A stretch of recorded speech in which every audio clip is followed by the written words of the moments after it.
Alright guys, good morning, happy Thursday guys, happy Thursday.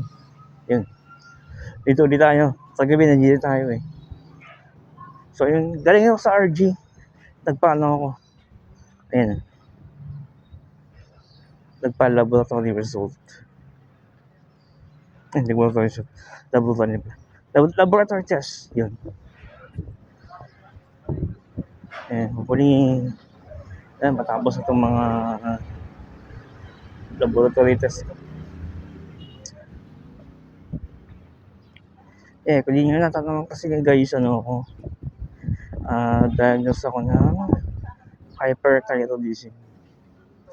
Since yun, 2021. Actually nawala na ito last year. And then yung pagka general check-up ko nung January, tumaas yung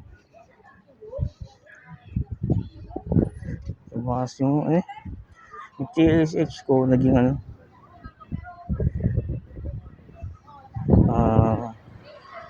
mataas.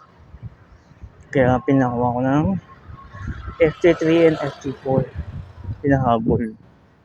So yung mataas nga. Pero itong latest nung May, medyo bumaba. And hopefully magtuloy-tuloy na to. In the power of God, in the name of Jesus, I claim it na di na ito nalala. Kasi marami pa akong pangarap sa buhay. So yun, continuous pa yun. Yung aking healthy living, yung pa rin, tuloy ko pa rin pagkain ko ng yung niluto-luto ba. Kaya mapapansin nyo guys, bumibili ako ng mga lulutuin sa pamilihan. Kasi mas maganda na yung kami na yan nagluluto. Hindi naman po sa sinsira ako yung mga karinderya. Kasi yung mga luluto na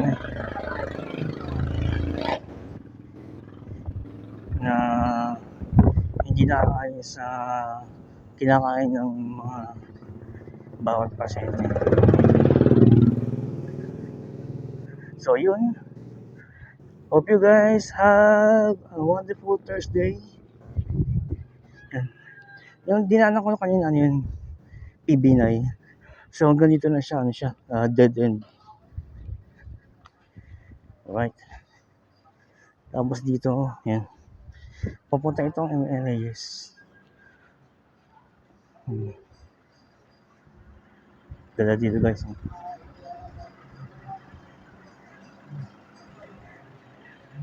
Ito ay Bangkal, Makati City.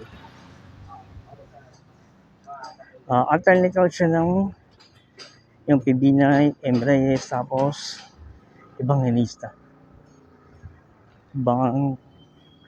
Barangay Bangkal, Makati. So yun.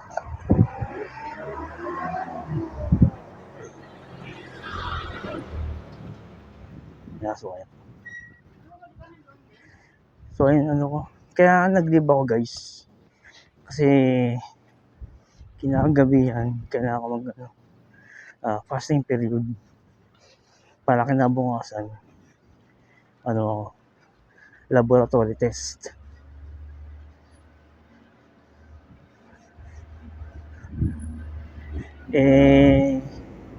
Nataon na dikit sa rest day natin yung vacation leave.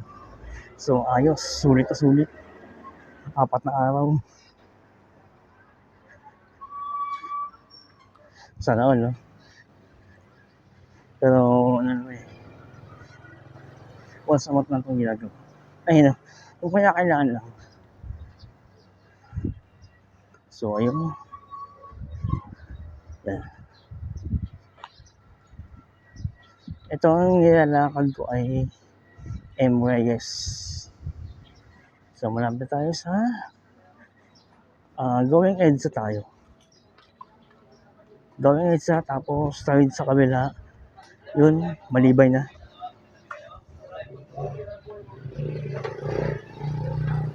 Ayan tayo.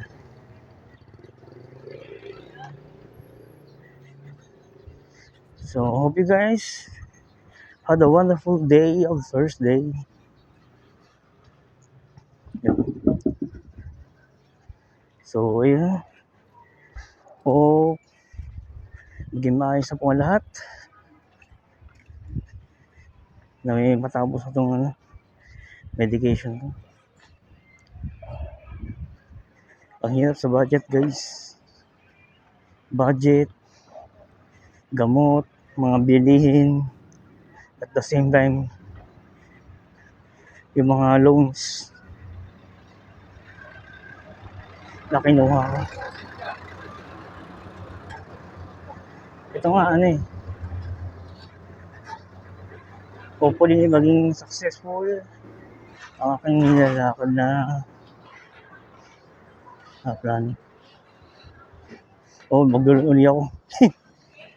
Wala ang laki ng kantas ng ng Union Bank ting katapusan ng sahod. Kukulaan talaga ako. Nagawa ko na naman yun kasi hindi ko alam kung approve yung CT scan ni Mami nung last May, diba? Basta kung kailan ako nag-loan tsaka na-approve sa kanila. Well, yun nangyari. So labanan lang natin, harapin at pag-aralan kung paano mararesolve ang pang-araw-araw na gastusin. So dito ako guys sa EDSA. Yan, katawid ako sa overpass. Yan, papunta sa Malibay. So see you lang guys sa bahay. Maraming pasalamat po. Thank you for tuning in. Kita-kits tayo sa bahay. Salamat po. Alright guys, good afternoon. Yun, nandiyan po ako sa bahay.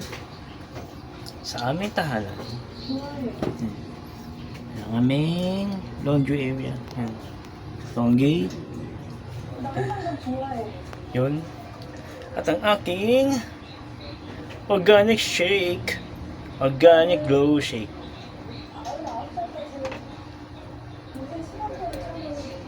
Okay guys. Kung gusto niyo po umorder, kindly contact Miss Laika sa kanyang TikTok. And then, yeah, okay naman. Everything is under control. Everything is in good condition. So, akala ko ngayon yung NBA Finals. Bukas pa pala. So, well, talong bet kong teams.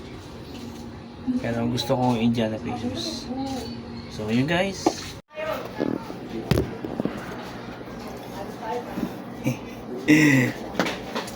Hello guys, what's up? Dito pa rin tayo. So, ayun. Medyo sad news. Kasi mukhang hindi ako pumasa sa sa CUP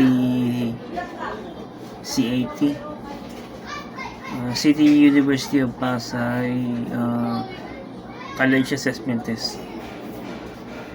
Sabi daw sabi sa job post ng page ay kung sino lang yung masasend ng email, sino yung pasabi. So wala pa ako na-receive na email, so mukhang hindi ako pasado. So anyway, no bad feelings kasi ginawa ko naman yung best. So mukhang hindi tayo pa sa ganun pagkakataon. And yun, pagpatuloy lang natin kung ano meron tayo. So, may pagkakataon naman siguro. Education is a never-ending process. Yan. Sabi ni Jose P. Laurel. Kung nasa na pa ano, resin nyo. So, anyway, so yun lang. Yun. Nag-exercise na ako. Is masters. Yun naman masyadong dinadamdam pang mga ganun. May tabagay. Pass or fail. Yun naman resulta pag fail, edi try again.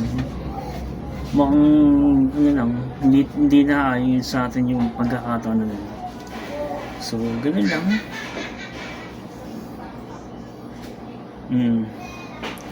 So, ayun. Hindi ako guys, siya na ba ako? Hindi ba ako nag-press ko lang sa cellphone.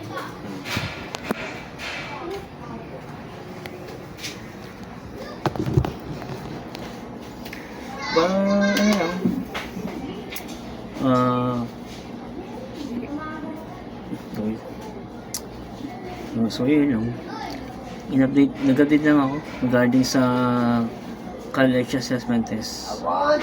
Well, yun lang. So, continue pa rin ang buhay. We still have job. May dapat tayong i-priority. Yung mga ganun.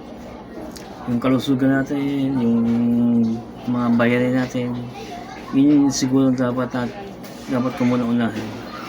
And then, mababawi ko rin naman yun sa mga susunod na kapag na-settle ko yung mga bayarin ko. So, yun na po guys. Always remember that there's always a light at the end of the tunnel. Huwag tayong apekto sa mga failures na result. Bagkos ay gamitin natin ito bilang matibay na pundasyon para sa susunod nating task. Hindi lang sa gawa, hindi lang sa trabaho. In reality na gusto natin gawin. Yun lang po. Maraming salamat sa inyong suporta. Shout out to Miss Kian Lodor. Thank you po. God bless guys. More power to all of you. And please subscribe to my YouTube channel para may matulungan po tayong iba. Salamat po. God bless.